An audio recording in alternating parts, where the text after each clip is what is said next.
हम सब कभी ना कभी सोचते हैं ना कि जिंदगी में इतने उतार चढ़ाव क्यों आते हैं। कभी कभी लगता है कि सब कुछ हमारे हिसाब से चल रहा है और फिर अचानक सब कुछ मुश्किल लगने लगता है। क्या इसके पीछे कोई कॉस्मिक कारण हो सकता है? चलिए आज इसी गहरे सवाल के जवाब को खोजने की कोशिश करते हैं। तो हाँ, यही वो मूल सवाल है जिसका जवाब वैदिक ज्योतिष सदियों से देता आ रहा है। ये एक ऐसी प्राचीन विद्या है जो ये मानती है कि हमारा जीवन, हमारी खुशियां, हमारी चुनौतियां, ये सब कहीं न कहीं आसमान में मौजूद ग्रहों की चाल से जुड़ी हुई हैं। वैदिक ज्योतिष के हिसाब से देखें तो 9 ऐसे खास खगोलीय पिंड हैं जो हमारे भाग्य और हमारे रोज के अनुभवों पर गहरा असर डालते हैं। इन्हें ही नवग्रह कहा जाता है, मतलब 9 प्रभाव डालने वाले। अब ये 9 प्रभावक हैं कौन? देखिए, इसमें आते हैं सूर्य, चंद्र, मंगल, बुध, गुरु, शुक्र और शनि। और इनके साथ ही 2 छाया ग्रह भी हैं, राहु और केतु। हर ग्रह की अपनी एक खास एनर्जी, एक अनूठा प्रभाव होता है। जैसे सूर्य हमारी आत्मा और आत्मविश्वास को दिखाता है, तो वहीं शनि हमें हमारे कर्मों का फल और अनुशासन सिखाते हैं।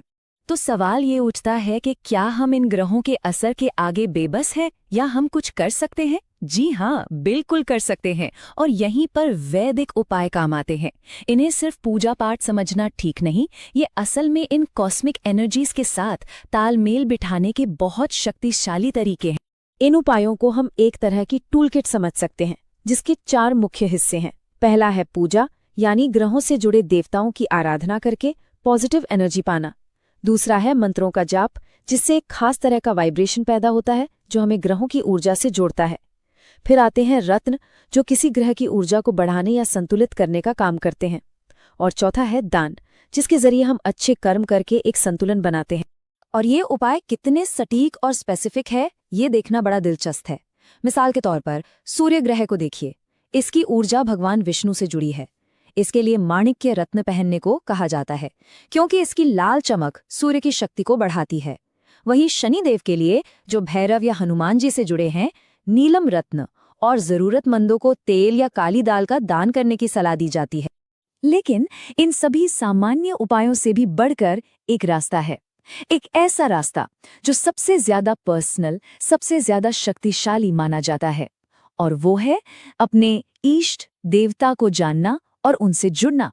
तो ये इष्ट देवता आखिर हैं कौन? आसान भाषा में कहें तो ये हमारे पर्सनल डिवाइन गाइड है। वो विशेष देवी या देवता जिनके साथ हमारी आत्मा का सबसे गहरा कनेक्शन होता है।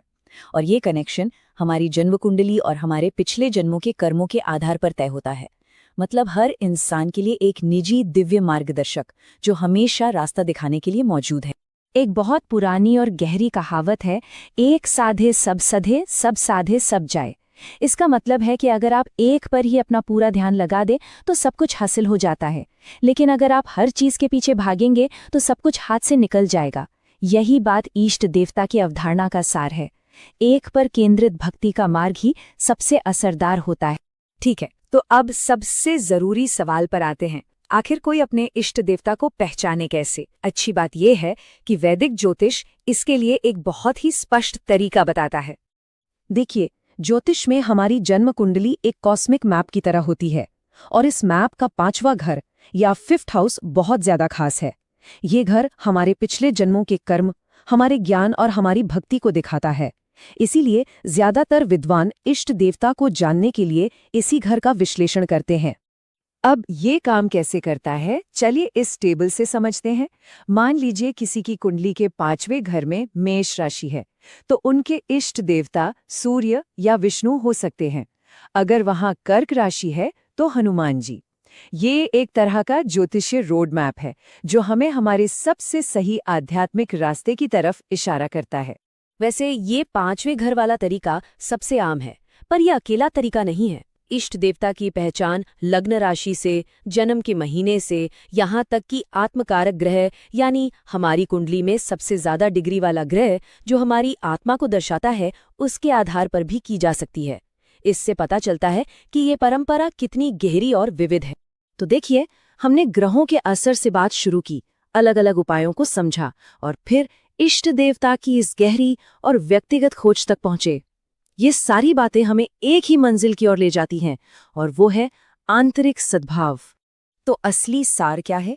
अपने इष्ट देवता से जुड़ने का मतलब सिर्फ बाहर से मदद मांगना नहीं है, ये तो अपने अंदर सोई हुई दिव्य शक्ति को जगाने जैसा है। ये एक विश्वास है कि जब हम इस एक केंद्रित भक्ति से जुड़ते हैं तो जीवन में सफलता, स्वास्थ्य और संतुष्टि का रास्ता अपने आप साफ होने लगता है। और ये सारी चर्चा हमें एक आखिरी और बड़े विचार पर लाकर छोड़ देती है, चाहे वो ज्योतिष के जरिए हो या जीवन के किसी और पहलू में। क्या अपनी एकाग्रता को खोजना, किसी एक लक्ष्य को साधना ही असल में मन की शांति पाने का पहला कदम है? ये एक ऐसा सवाल है जिस पर हम सभी